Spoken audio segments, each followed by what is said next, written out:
তারপরে দেখুন এইভাবে বান্ডিল বান্ডিল টাকা উইতে খেয়েছে।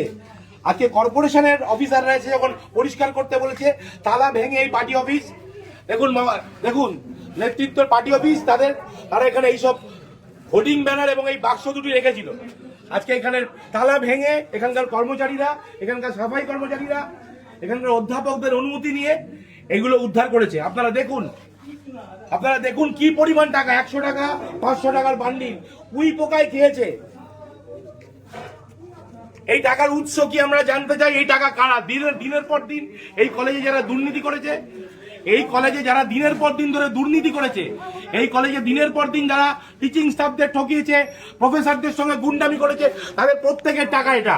এবং এই টাকা কোথা থেকে এসছে তারও উত্তর দিতে হবে। আমরা আজ পুলিশ ডেকেছি, মিডিয়াকে আমরা খবর দিয়েছি, তারা আসছে, এগুলো তারা সিজার করবে, এগুলো তারা নেবে এবং তাদের প্রত্যেকের জন্য সাজা হবে। এবং আমরা যত ওপর পর্যন্ত যেতে হয়, আমরা যে একটা শিক্ষা প্রতিষ্ঠানে, এটা কি কোনো মন্ত্রী হাতের তলা?